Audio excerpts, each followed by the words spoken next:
देखिए, आज बेसिकली कुछ मुद्दों पे जो हमें बात करनी है उसमें है वेदांग और सूत्र साहित्य। देख लेते हैं किन किन मुद्दों पे बात करनी है। वेदांग और सूत्र साहित्य, इसके अलावा हम यहाँ पे स्मृति ग्रंथों की भी बात करेंगे।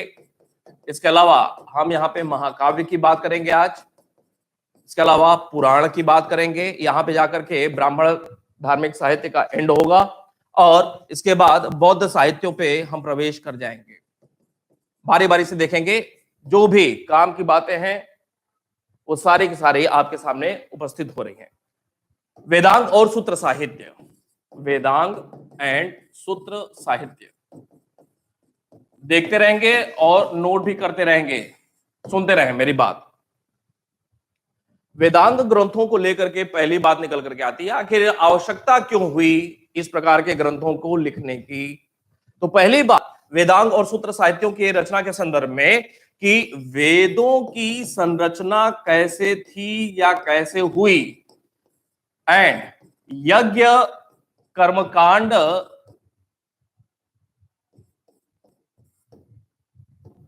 से संबंधित बातों के संदर्भ में, बातों के लिए वेदांग और सूत्र साहित्य की रचना हुई। पहली बात, वेदों की संरचना कैसे हुई। वेद में जिस प्रकार के नियमावली की बात की गई है, जो भी कुछ बातें लिखी गई हैं, जो भी शब्दों का प्रयोग हुआ है, किन आधार पे उन शब्दों का प्रयोग हुआ, किन आधार पे उन सारे बातों की वहां पे विवेचना की गई है, उनका विशद वर्णन कहां पे देखने को मिलता है, वेदांग ग्रंथों में देखने को मिलता है। पहली बात।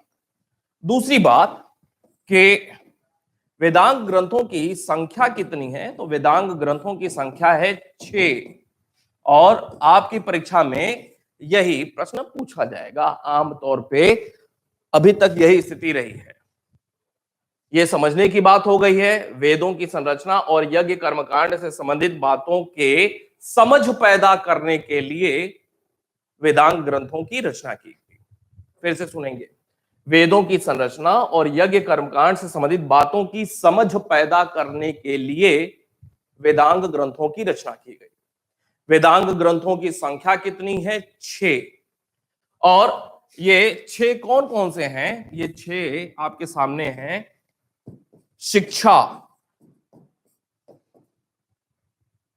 कल्प, व्याकरण, निरुक्त, छंद और ज्योतिष, ये कुल 6 वेदांग ग्रंथ हो गए। शिक्षा, कल्प, व्याकरण, निरुक्त, छंद, ज्योतिष, ये अलग अलग डायमेंशन हैं जिनसे संबंधित वेदांग ग्रंथों की, जिनकी संख्या ये 6 है, इन मुद्दों पे पुस्तकें लिखी गई।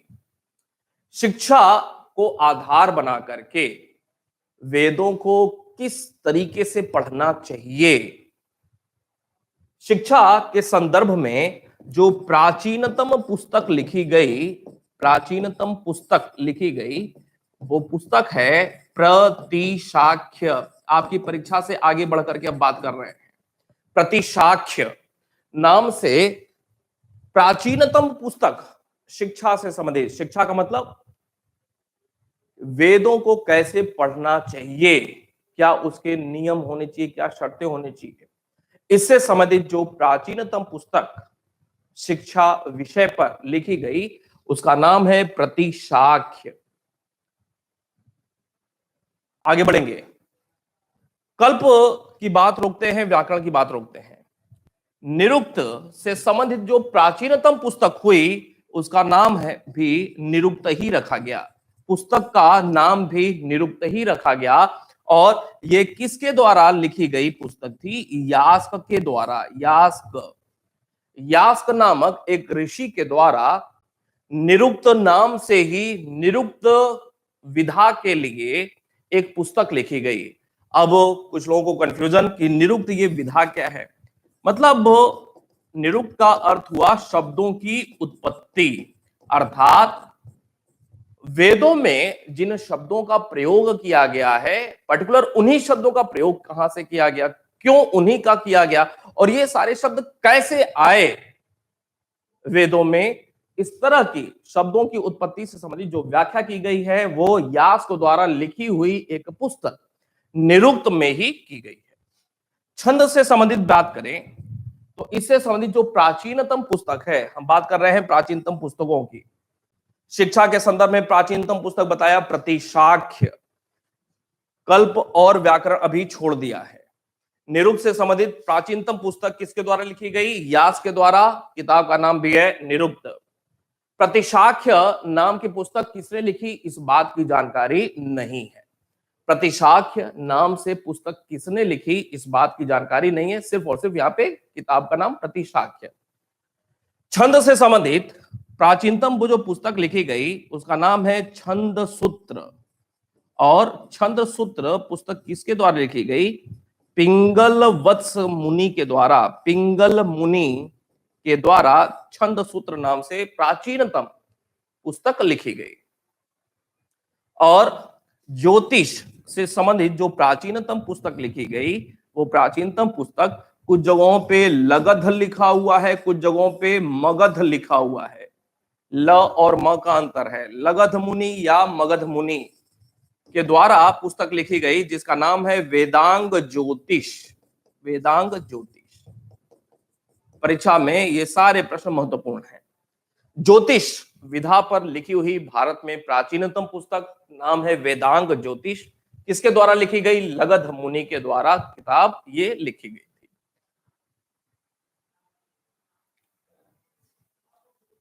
अब बात करेंगे कल्प और व्याकरण की। कल्प और व्याकरण। व्याकरण की बात पहले करते हैं। व्याकरण से संबंधित जो प्राचीनतम पुस्तक भारत में लिखी गई तो प्राचीनतम पुस्तक का नाम है अष्टाध्यायी। अष्टाध्यायी। अष्टाध्यायी लिखने वाले व्यक्ति कौन थे? तो अष्टाध्यायी लिखने वाले व्यक्ति हैं पाणिनि। अष्टाध्यायी की अगर बात किया जाए तो जैसे आप देख रहे हैं 8 अध्याय वाला, अर्थात 8 भाग में है अष्टाध्यायी। कुल कितने श्लोक हैं इस 8 भाग में? तो लगभग 4000 श्लोक हैं अष्टाध्यायी में। पाणिनि की बात कर लेते हैं। पाणिनि भारत के प्रथम व्याकरणकर्ता के तौर पे जाने जाते हैं। भारत के प्रथम व्याकरणकर्ता कौन थे? तो पाणिनि भारत के प्रथम व्याकरणकर्ता। याद कर लेना सीधे सीधे। किस भाषा से जुड़े हुए? संस्कृत भाषा से जुड़े हुए। तो संस्कृत भाषा में प्रथम व्याकरण की पुस्तक कौन सी हो गई? तो वो हो गई अष्टाध्यायी। कुछ भी प्रश्न बनेगा घुमा फिरा करके। पाणिनि की बात करते हैं तो पाणिनि का जन्म या पाणिनि किस समय का थे, जन्म कब हुआ था? तो 4वीं 5वीं सदी ईसा पूर्व के थे। 5वीं सदी ईसा पूर्व के थे।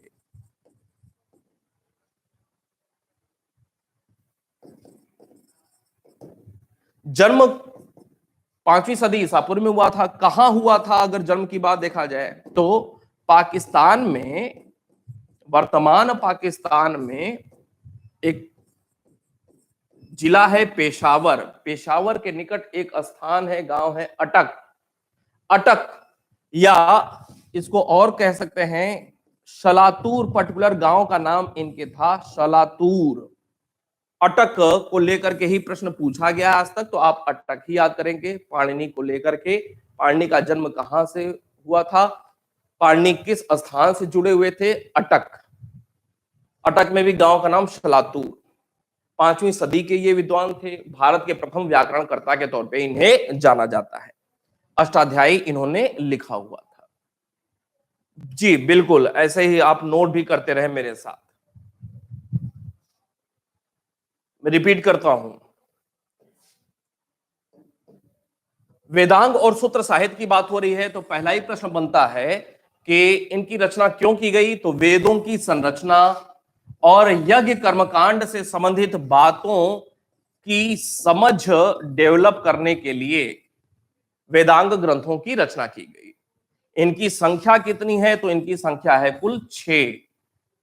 वो कौन से 6 वेदांग ग्रंथ हैं, तो आपको बताया शिक्षा, कल्प, व्याकरण, निरुक्त, छंद और ज्योतिष। अब इन 6 वेदांग ग्रंथों से संबंधित कुछ और गहराई में जाकर के प्रश्न बनते हैं कि शिक्षा से संबंधित प्राचीनतम पुस्तक कौन सी लिखी गई, अर्थात वेदांग ग्रंथों में प्राचीनतम पुस्तक कौन सी लिखी गई, तो उसका नाम है प्रतिशाख्य। दूसरा, कल्प और व्याकरण छोड़ दिया था। निरुक्त, निरुक्त का मतलब होता है शब्दों की उत्पत्ति, अर्थात वेदों में जिन शब्दों का प्रयोग हुआ उन शब्दों की उत्पत्ति कैसे हुई, तो इस मुद्दे से संबंधित सारी बातें कौन से ग्रंथ में लिखी हुई हैं, तो उसका नाम है यास्क द्वारा लिखित पुस्तक निरुक्त। यास्क एक विद्वान का नाम, और उन्होंने पुस्तक लिखी निरुक्त। तो यास्क द्वारा लिखी गई पुस्तक निरुक्त में वेदों में जिन शब्दों का प्रयोग किया गया है उनकी उत्पत्ति कैसे हुई, इस मुद्दे पर डिस्कस किया गया है। छंद से संबंधित जो प्राचीनतम पुस्तक लिखी गई उसका नाम है छंद सूत्र, और इसके लेखक रहे हैं पिंगल मुनि। पिंगल मुनि द्वारा रचित छंद सूत्र। ज्योतिष से संबंधित जो प्राचीनतम पुस्तक लिखी गई उसका नाम है वेदांग ज्योतिष, और लिखने वाले हैं लगध मुनि या मगध मुनि। दो छोड़ा हुआ था, कल्पसूत्र और व्याकरण। व्याकरण से संबंधित प्राचीनतम जो पुस्तक लिखी गई उसका नाम है अष्टाध्यायी। अष्टाध्यायी को लेकर के 2 प्रकार की बातें, एक इनके राइटर कौन रहे हैं, पाणिनि, और अष्टाध्यायी पुस्तक कुल कितने भाग में बटा हुआ है, 8 भाग में, अष्ट प्लस अध्यायी, कुल कितने श्लोक हैं, 4000 श्लोक हैं। पाणिनि संस्कृत के विद्वान थे और भारत के प्रथम व्याकरणकर्ता के तौर पे जाने जाते हैं। किस समय काल की ये देन रहे इतिहास में, 5वीं सदी ईसा पूर्व में इनका जन्म हुआ था।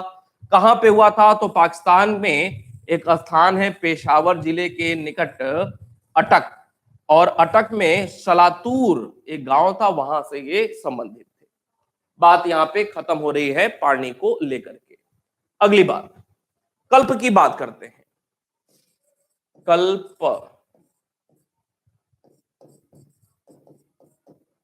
कल्पसूत्र। कल्पसूत्र में बेसिकली कुल 3 भाग देखने को मिलते हैं। एक श्रौत सूत्र, श्रौत, दूसरा गृह्य सूत्र, और तीसरा धर्म सूत्र। बिल्कुल ध्यान देकर के सुनेंगे, समझेंगे। कल्पसूत्र बेसिकली यज्ञों के क्रियान्वयन से संबंधित धर्म ग्रंथ है, जिसमें 3 भाग देखने को मिलते हैं, श्रौत सूत्र, गृह्य सूत्र और धर्म सूत्र। श्रौत सूत्र में एक भाग मिलता है जिसे कहा जाता है शुल्व सूत्र, और इसको लेकर के परीक्षा में बहुत बार प्रश्न पूछा हुआ है। शुल्व सूत्र में यह बताने का प्रयास किया गया है कि ये जो यज्ञ वेदी बनती है, यज्ञ कुंड होता है, उसका आकार प्रकार कैसा होगा। आकार प्रकार की बात हो रही है, और आकार प्रकार की बात हमेशा कहां पे देखने को मिलती है, तो गणित में एक भाग है ज्यामिति का, ज्यामिति अर्थात ज्योमेट्री। आकार प्रकार की बात हमेशा ज्योमेट्री का एक मुद्दा रहा है, विषय रहा है। तो शुल्व सूत्र जो कि श्रौत सूत्र से संबंधित है, जो कि कल्प सूत्र से संबंधित है, शुल्व सूत्र में पहली बार यह बताने का प्रयास किया गया कि यज्ञ कुंड का, प्रत्येक घरों में यज्ञ संस्कार होता ही है, यज्ञ कुंड का, यज्ञ वेदी का आकार प्रकार किस प्रकार का होगा, इस प्रकार की बातें फर्स्ट टाइम यहां पे देखने को मिलती हैं। तो एक प्रश्न बनता है कि ज्यामिति का, जियोमेट्री का आरंभ कौन से एक पुस्तक से मिलता है, तो उसका उत्तर होता है शुल्व सूत्र। याद कर लेंगे, यही प्रश्न पूछा जाता है। शुल्व सूत्र जो कि कल्प सूत्र का एक भाग है, शुल्व सूत्र से ही ज्यामिति की शुरुआत मानी जाती है। बात समझ में आ रही है?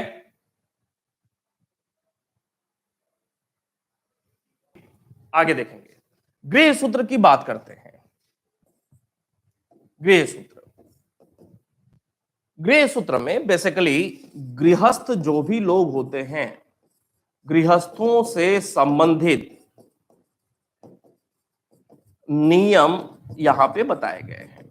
गृहस्थों से संबंधित नियम, किन किन नियमों के आधार पे किसी गृहस्थ का गृहस्थी चलना चाहिए, पति पत्नी, माता पिता और चाहे पूर्वज हो चाहे वंशज हो, उनके प्रति क्या भाव होने चाहिए, इस प्रकार की बातें सारी गृह सूत्र में देखने को मिलती हैं। और 4 गृह सूत्रकार के रूप में जाने जाते हैं, अर्थात जो प्राचीन भारत में, प्राचीन काल में ये जो गृह सूत्र देखने को मिलता है, इसके संबंधित कुल 4 गृह सूत्रकार या ऋषि महर्षि देखने को मिलते हैं। वो 4 गृह सूत्रकार कौन से थे? तो इनका नाम है आश्वलायन।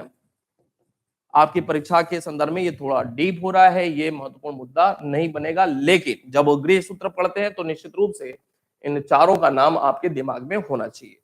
आश्वलायन, शंखायन, गोमिल एंड कौशिक, ये 4 प्रारंभिक गृह सूत्रकार के तौर पे जाने जाते हैं। अर्थात इन 4 लोगों ने सबसे पहले गृहस्थों के संदर्भ में नियम कानून की बात बताई थी या लिखी हुई थी। फिर से सुनेंगे, गृहस्थों का जीवन कैसे चलना चाहिए, इस संदर्भ में नियम कानून सबसे पहले भारत में लिखने वाले जो लोग थे, उनमें एक नाम है आश्वलायन, दूसरा शंखायन, गोमिल और कौशिक। ये 4 प्रारंभिक गृह सूत्रकार के तौर पे जाने जाते हैं। धर्मसूत्र की बात करते हैं।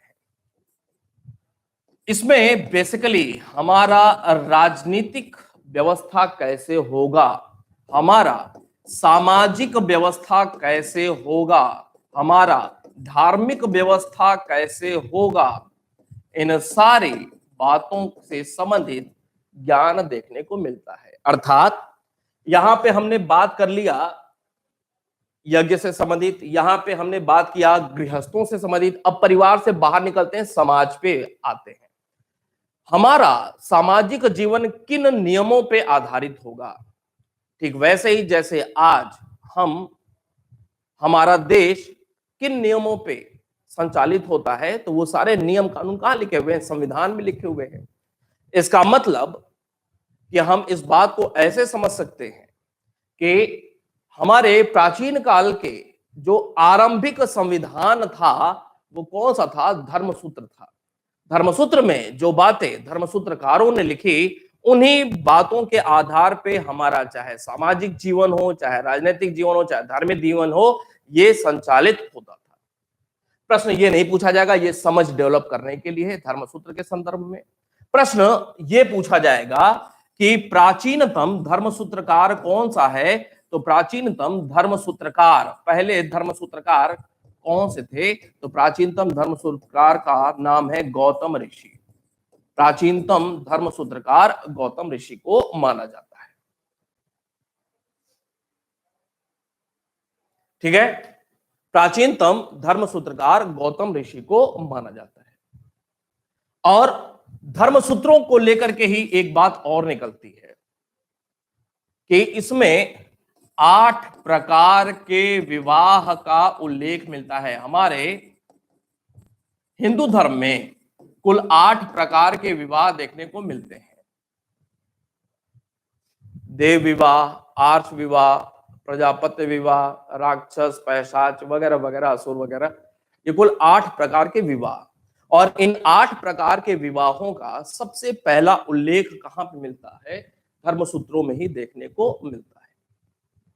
तो ये सारी बातें हुई आपकी वेदांग ग्रंथों से संबंधित। वेदांग ग्रंथों की संख्या कुल 6, शिक्षा, कल्प, व्याकरण, निरुक्त, छंद और ज्योतिष। अब इससे बाहर कभी भी प्रश्न जाएगा ही नहीं जाएगा, बस आपको मेमोराइज रखने की जरूरत है। ये सारी बातें आपको पीडीएफ फॉर्म में उपलब्ध हो जाएंगी, बिल्कुल निश्चिंत बने रहना। आगे बात करेंगे। इसके बाद अगला जो मुद्दा आएगा वो आएगा स्मृति ग्रंथ को लेकर के। स्मृति ग्रंथ, स्मृति ग्रंथ में किस प्रकार की बातें हैं? तो जो बातें धर्म सूत्रों में थी वही और थोड़ा सा डेवलप करके और विकसित रूप में स्मृति ग्रंथों में देखने को मिलता है। ध्यान से सुनेंगे। जो सारी बातें चाहे सामाजिक नियम हो, चाहे राजनीतिक हो, चाहे धार्मिक नियम हो, धर्म सूत्रों में सबसे पहले देखने को मिलती है। उनका विकसित रूप ही स्मृति ग्रंथों में देखने को मिलता है। बात यहां पे बनती है कि स्मृति ग्रंथों की शुरुआत कब से हो रही है? तो स्मृति ग्रंथों के लेखन का आरंभ मौर्योत्तर काल से हो रहा है, मौर्योत्तर काल से। और दूसरा प्रश्न बनता है कि प्राचीनतम स्मृति ग्रंथ कौन सा है? तो प्राचीनतम स्मृति ग्रंथ है मनुस्मृति। मनुस्मृति आप नाम सुने भी होंगे। प्राचीनतम स्मृति ग्रंथ मनुस्मृति। स्मृति ग्रंथ को लेकर के एक बात बताया आपको कि इसका विकास किससे हुआ है? तो इसका विकास धर्म सूत्रों से ही हुआ है, धर्म सूत्र से। प्राचीनतम स्मृति ग्रंथ मनुस्मृति है और मनुस्मृति को लेकर के कुछ बात बनती है, जैसे किस समय काल में इसकी रचना हुई? तो 200 ईसा पूर्व से लेकर 200 ईस्वी के बीच, अर्थात मौर्योत्तर काल। ये जो समय है ये मौर्योत्तर काल का समय है। मनुस्मृति की रचना मौर्य काल में नहीं हुई, मनुस्मृति की रचना वैदिक काल में नहीं हुई। प्रश्न बनेगा मनुस्मृति किस समय काल की रचना है? तो मनुस्मृति मौर्योत्तर काल की रचना है। स्मृति ग्रंथों का आरंभ मौर्योत्तर काल से हो रहा है और प्राचीनतम स्मृति मनुस्मृति है। दूसरी बात, मनुस्मृति के 4 रिसर्चर रहे हैं, टीकाकार रहे हैं। 4 मनुस्मृति के 4 टीकाकार देखने को मिलते हैं। टीकाकार का मतलब जिन्होंने मनुस्मृति को पढ़ा और उस पर अपने कुछ न कुछ बातें लिखी, कमेंट लिखा हुआ है। 4 रिसर्चर देखने को मिलते हैं। वो 4 टीकाकार कौन से थे? तो इसमें एक नाम आता है भारुची का, एक नाम आता है भारुची, मेघातिथि, एक नाम आता है कुल्लुक भट्ट का, कुल्लुक भट्ट, और एक नाम आता है गोविंद राज। ये 4 नाम आते हैं जिन्हें टीकाकार के रूप में जाना जाता है मनुस्मृति के। मनुस्मृति के 4 टीकाकार, एक नाम भारुची, एक नाम मेघातिथि, एक नाम गोविंदराज और एक नाम कुल्लुक भट्ट। प्रश्न बनेगा निम्नलिखित में से कौन एक मनुस्मृति का टीकाकार नहीं है? इन 4 में से कोई 3 नाम रहेगा और चौथा कोई एक गलत ऑप्शन रहेगा। ठीक है, चले बात करेंगे मनुस्मृति के बाद। मनुस्मृति के बाद भी बहुत सारे स्मृति ग्रंथों की रचना की गई। मनुस्मृति के बाद के स्मृति ग्रंथ, इसमें आपने देखा एक नाम आ गया मनुस्मृति। इसके बाद की अगर बात किया जाए तो क्रमशः याज्ञवल्क्य स्मृति, इसके अलावा विष्णु स्मृति, सारे स्मृति ग्रंथ हैं। इसके अलावा नारद स्मृति, इसके अलावा बृहस्पति स्मृति, इसके अलावा कात्यायन स्मृति, बहुत सारे स्मृति ग्रंथ लिखे गए अलग अलग समय काल के, बहुत सारे। इसके अलावा देवल स्मृति, इसके अलावा ओशनम स्मृति, ये सारे स्मृति ग्रंथ हैं। अब एक प्रश्न यहां पे फिर बन सकता है कि निम्नलिखित में से कौन सा एक स्मृति ग्रंथ नहीं है? अब ये नाम आपके ध्यान में होने चाहिए। अब इसमें अगर ये आ जाए, 3 नाम तो यहां से आ जाए, प्रश्न है कि निम्नलिखित में से कौन सा एक स्मृति ग्रंथ नहीं है? ये नाम आपके सामने है, आपको ध्यान में है। 4 ऑप्शन रहेगा, जिनमें से 3 तो यहां से आ गए। अब इसमें एक नाम और डाल दिया गया, मुक्तिक। आप समझ सकते हैं मुक्तिक उपनिषद है। शतपथ आ गया, आप समझ सकते हैं कि ये ब्राह्मण ग्रंथ है, स्मृति ग्रंथ नहीं है। तो इस प्रकार के आने वाले दिनों में कभी भी परीक्षा में प्रश्न मिलेंगे, सचेत रहना है, ध्यान में रखना है। तो ये स्मृति ग्रंथ हुए, और स्मृति ग्रंथों के बाद, स्मृति ग्रंथों के बाद अगला नाम आता है महाकाव्यों का। महाकाव्य, हमारे हिंदू धर्म में कुल 2 महाकाव्य देखने को मिलते हैं। आमतौर पे बहुत सारे लोग अलग अलग बातें करते हैं। कुल 2 महाकाव्य देखने को मिलते हैं, एक रामायण और दूसरा महाभारत। रामायण और महाभारत। रामायण को लेकर के कुछ बातें, जैसे इसकी रचना किसके द्वारा की गई, तो इसकी रचना संस्कृत भाषा में हुई। किसके द्वारा हुई? इसकी रचना महर्षि वाल्मीकि के द्वारा की गई, संस्कृत भाषा में। आरंभ में अगर देखा जाए तो आरंभ में इसमें 6000 श्लोक थे, जबकि वर्तमान में देखा जाए तो इसमें श्लोकों की संख्या है कुल 24,000।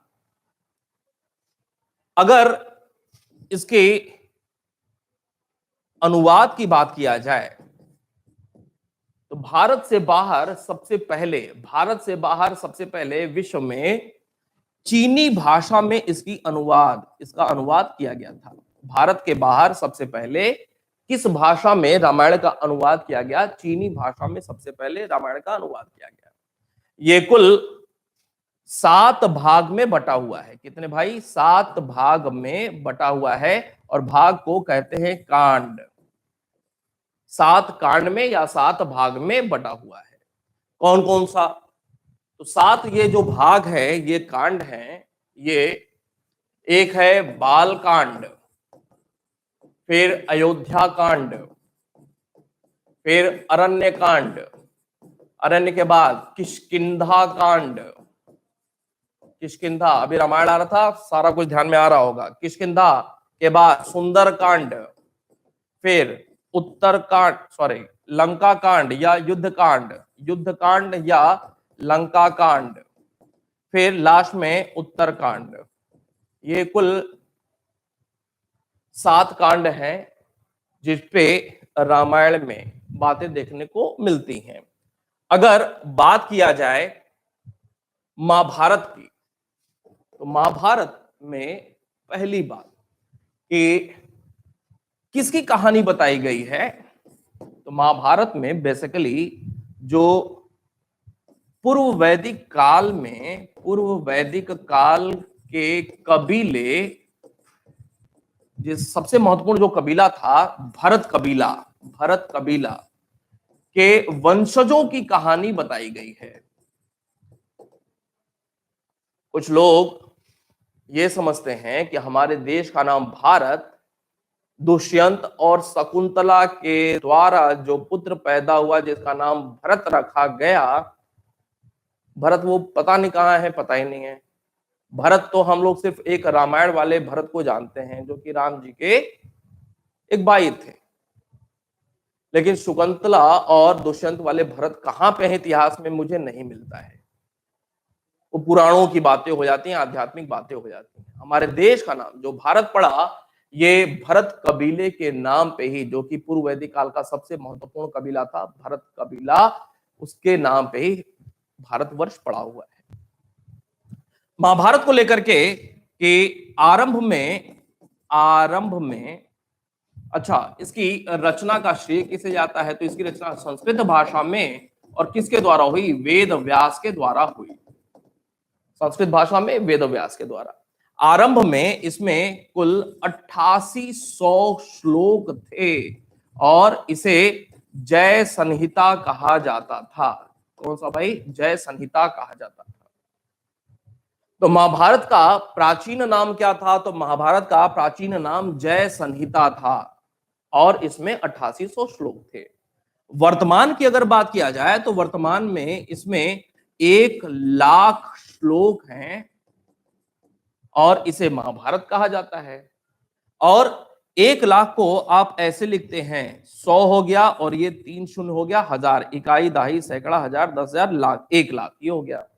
और आप इस 1000 को संस्कृत में सहस्र कह सकते हैं और इस 100 को शत कह सकते हैं। शत मतलब 100।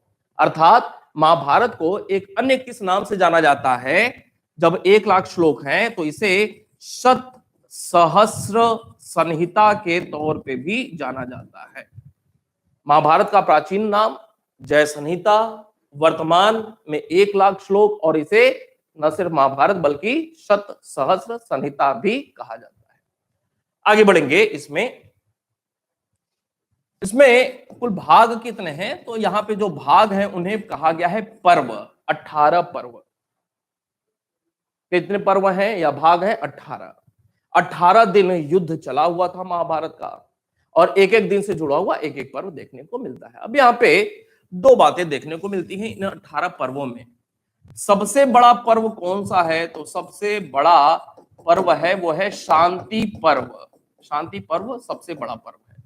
और एक प्रश्न बहुत ही महत्वपूर्ण है भीष्म पर्व को लेकर के। भीष्म पर्व के अंतर्गत ही श्री कृष्ण ने गीता का प्रवचन किया हुआ था। तो एक प्रश्न बनता है कि श्रीमद् भागवत गीता का उल्लेख महाभारत के कौन से पर्व में देखने को मिलता है? तो श्रीमद् भागवत गीता का उल्लेख महाभारत के भीष्म पर्व में देखने को मिलता है। और गीता को लेकर के दो बातें। गीता में कुल 700 श्लोक हैं, एक बात। दूसरी बात, गीता में ईश्वर को प्राप्त करने के 3 रास्ते हैं। या तो भक्ति करिए ईश्वर की, या तो कर्म करिए, या तो ज्ञान अर्जन करिए। अर्थात ज्ञान मार्ग, कर्म मार्ग और भक्ति मार्ग, ये 3 रास्ते बताए गए हैं हिंदू धर्म में। और ईश्वर प्राप्ति के ये जो 3 मार्ग हैं, ईश्वर की प्राप्ति के तीनों मार्गों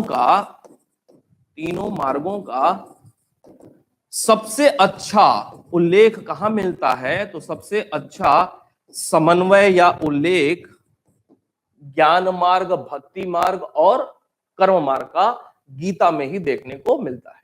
यह भी एक प्रश्न पूछा हुआ है पहले किसी परीक्षा में कि ज्ञान, भक्ति और कर्म का सबसे सुंदर समन्वय कहां पे मिलता है? तो गीता नामक पुस्तक में मिलती है। और इस गीता के चौथे अध्याय में थोड़ा सा और गहराई में जाकर के चौथे अध्याय में अवतारवाद की बात की गई है। अवतारवाद अर्थात विष्णु जी जब विष्णु जी प्रजापालक के तौर पे जाने जाते हैं, जब बुराइयों का अति हो जाएगा संसार में, तब उस बुराई को समाप्त करने के लिए विष्णु जी कोई न कोई रूप ग्रहण करके पृथ्वी पर अवतरित होंगे। This doctrine is known as अवतारवाद। अवतारवाद का उल्लेख कहां पे मिलता है? गीता के चौथे अध्याय में अवतारवाद का उल्लेख। और अवतारवाद सिद्धांत के अंतर्गत ही अलग अलग पुस्तकों में, कुछ पुस्तकों में 39 अवतार की बात की गई है, लेकिन प्रामाणिक रूप से 10 अवतार की ही बात की गई है। और पहला जो अवतार रहा वो कछुए का रहा, कुर्म अवतार विष्णु जी का। और जो अभी आने वाले अवतार हैं वो कल्कि के रूप में जाना जाता है। कल्कि अवतार सफेद घोड़े पे हाथ में तलवार लेकर के, प्रतीक सफेद घोड़ा और हाथ में तलवार लेकर के कल्कि, जो कि विष्णु के 10वें और अंतिम अवतार होंगे। कल्कि याद करेंगे, कल्कि विष्णु के भावी अवतार कौन से हैं? कल्कि। तो ये सारी बातें संबंधित रही किससे? महाकाव्यों से। अब महाकाव्यों के बाद एक मुद्दा आता है पुराण को लेकर के। पुराण को लेकर के 4-5 प्रश्न बनते हैं, वो आपको बता देते हैं। पहला प्रश्न कि निम्नलिखित प्रश्न बनेगा, निम्नलिखित में से कौन से एक से, किस एक से प्राचीन भारतीय इतिहास का क्रमबद्ध तथा सुव्यवस्थित विवेचन मिलता है? तो पुराणों से ही प्राचीन भारतीय इतिहास का क्रमबद्ध और सुव्यवस्थित विवेचन मिलता है। पहली बात, प्राचीन भारतीय इतिहास का क्रमबद्ध एंड सुव्यवस्थित विवेचन पुराणों से ही मिलता है। अब 4 ऑप्शन नीचे हो सकता है, वेद, उपनिषद, पुराण, आरण्य, कुछ भी डाल दे, आपका उत्तर होगा पुराण। दूसरी बात, पुराणों की संख्या कितनी है? तो कुछ लोग कंफ्यूजन में 108 बोल देते हैं, कुछ लोग 18 बताते हैं, तो 18 ही सही है। पुराणों की संख्या है 18। इनकी रचना का श्रेय किसे जाता है? तो इनकी रचना का श्रेय पिता पुत्र बाप बेटे को जाता है, लोमहर्ष और उग्रश्रवा को जाता है। लोमहर्ष एंड उग्रश्रवा, ये पिता पुत्र थे, भाई साहब पिता हैं और भाई साहब पुत्र हैं, पिता पुत्र की जोड़ी को जाता है। लोमहर्ष और उग्रश्रवा ने ही पुराणों की रचना की। ध्यान देंगे, प्राचीनतम पुराण कौन सा है? प्राचीनतम पुराण, पहला पुराण, तो प्राचीनतम पुराण है मत्स्य पुराण। मत्स्य पुराण आध्यात्मिक तौर पे नहीं, ऐतिहासिक दृष्टि से आपकी परीक्षा में जो प्रश्न आएगा उसका उत्तर आपको यही लगाना है। गूगल में सर्च करेंगे कुछ दूसरा देगा, आपको वो उत्तर कभी नहीं टिक करना है, वो आध्यात्मिक तौर पे है। मत्स्य पुराण प्राचीनतम पुराण है मत्स्य पुराण, और मत्स्य पुराण से जानकारी की समयकाल की मिलती है। तो मत्स्य पुराण से बेसिकली मौर्योत्तर काल की जानकारी मिलती है। मत्स्य पुराण के अलावा अन्य पुराण कौन से हैं महत्वपूर्ण? अन्य पुराण की अगर बात किया जाए तो आपकी परीक्षा पॉइंट ऑफ व्यू से 2 और नाम मिलते हैं, एक है विष्णु पुराण और एक है वायु पुराण। विष्णु पुराण और वायु पुराण। विष्णु पुराण से किस समय काल की जानकारी मिलती है? तो विष्णु पुराण से मौर्य काल की जानकारी मिलती है। बिल्कुल ध्यान से सुनते चले जाएंगे, विष्णु पुराण से मौर्य काल की जानकारी मिलती है। वायु पुराण से जानकारी की समय काल की मिलती है, गुप्त काल की ऑथेंटिक जानकारी मिलती है। अब दिमाग में ये बात आ रही होगी कि प्राचीनतम पुराण है मत्स्य पुराण, जानकारी मिल रही है मौर्योत्तर काल की, विष्णु पुराण से जानकारी मिल रही है मौर्य काल की। मौर्य काल मौर्योत्तर काल के पहले का समय काल है, तो ये तो उल्टा है, ऐसा नहीं है। सबसे पहले लिखा गया मत्स्य पुराण, मौर्योत्तर काल की जानकारी मिलती है। बाद में कभी लिखा गया विष्णु पुराण, लेकिन विष्णु पुराण जब भी लिखा गया तो इसका विषय क्या रखा गया? मुख्य रूप से मौर्य काल की जानकारी इसका विषय रखा गया, तो कभी भी किसी प्रकार की दुविधा में नहीं रखी। कोई किताब लिखी गई आज, मान लीजिए मुझे ही समझ लीजिए, लोमहर्ष उग्रश्रवा मुझे ही समझ लीजिए, मैंने अपने दादा के दादा के दादा की कहानी लिखी और मेरा कोई पुत्र हुआ तो उसने उनके भी दादा की कहानी लिख दी। इस बात को ऐसे समझ ले, ऐसा कुछ नहीं है। प्राचीनतम पुराण है मत्स्य पुराण, जिसमें मौर्योत्तर काल की जानकारी प्रामाणिक रूप से प्रस्तुत की गई है। बाद में विष्णु पुराण लिखा गया, लेकिन उसमें और पहले की समय काल की जानकारी दी, बस इतना ही अंतर है। वायु पुराण से बेसिकली गुप्त काल की जानकारी मिलती है। एक और बात यहां पे देखने को मिलती है पुराणों में, वो ये कि एक गुप्त काल के विद्वान रहे हैं, गुप्त काल के एक विद्वान हैं जिनका नाम है अमर सिंह। नाम याद करेंगे, प्रश्न बनेगा, अमर सिंह। गुप्त काल के एक विद्वान रहे अमर सिंह। आज हाल फिलहाल में आप नाम सुनते हैं अमर सिंह का तो जयाप्रदा सीधे सीधे दिमाग में आ जाती होंगी। जयाप्रदा को फिलहाल भूल जाए, क्योंकि हम वर्तमान की बात नहीं कर रहे हैं, गुप्त काल की बात कर रहे हैं। गुप्त काल में इस नाम से एक विद्वान रहे अमर सिंह, और अमर सिंह भाई साहब ने पुराणों के 5 विषय बताए हैं। ये भी प्रश्न पूछा हुआ है, पुराणों के 5 विषय किसने बताया हुआ है? तो पुराणों के 5 विषय अमर सिंह, जो कि गुप्त काल के एक विद्वान थे, उन्होंने बताया हुआ है। ये 5 विषय कौन से बताए हैं? तो 5 विषय इन्होंने बताया, सर्ग, एक बताया प्रतिसर्ग, एक बताया वंश, एक बताया मनवंतर और एक बताया वंशानुचरित। ये कुल 5 पुराणों के विषय बताए हुए हैं। किसके द्वारा? अमर सिंह के द्वारा। सर्ग में बताया पृथ्वी की उत्पत्ति कैसे हुई। प्रतिसर्ग में बताया पृथ्वी जब उद्भूत हुई तो पूरी पृथ्वी पे, कथा कहानी में आपने सुना होगा, पूरा जल फैल गया था। तो विष्णु भगवान कछुए का रूप धारण करते हैं, बड़ा सा कछुआ पूरी पृथ्वी को अपने पीठ पे उठा लेते हैं, तो जल प्लावन से जो जल फैला हुआ था उससे पृथ्वी बच जाती है। तो इस प्रक्रिया को कहा गया पृथ्वी की पुनः उत्पत्ति। ये सिर्फ समझने के लिए परीक्षा में प्रश्न बनेगा। सर्ग का मतलब पृथ्वी की उत्पत्ति पहली बार, प्रतिसर्ग का मतलब पृथ्वी की पुनः उत्पत्ति। वंश में विभिन्न ऋषियों देवताओं के संदर्भ में बातें की गई हैं। मनवंतर में विभिन्न युगों की बात की गई है। कुल 4 युग हैं, सतयुग, त्रेता युग, द्वापर युग और कलयुग। 4 युगों की बात की गई है। वंशानुचरित में कुल राजाओं की बात की गई है। राजाओं की बात की गई है। वंशानुचरित में राजाओं का उल्लेख किया गया है। तो एक प्रश्न बनता है फिर यहां पे कि किसी इतिहास के विद्यार्थी के लिए, सुनेंगे, किसी इतिहास के विद्यार्थी के लिए इन 5 विषयों में से सबसे महत्वपूर्ण विषय कौन सा है? तो कॉमन सेंस लगाएंगे और आपको अगर पता होगा कि वंशानुचरित में किस प्रकार की बातें की गई, राजाओं के इतिहास की बात की गई है, और हम लोग राजाओं का ही इतिहास पढ़ते हैं, राजाओं के समय में किस प्रकार की सांस्कृतिक गतिविधियां रही हैं वही इतिहास पढ़ते हैं।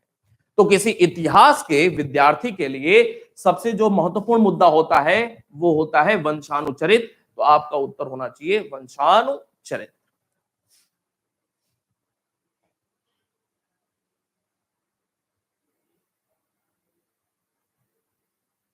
ठीक है, तो कल मिलते हैं फिर। यहां पे इस बात को यही रोकते हैं।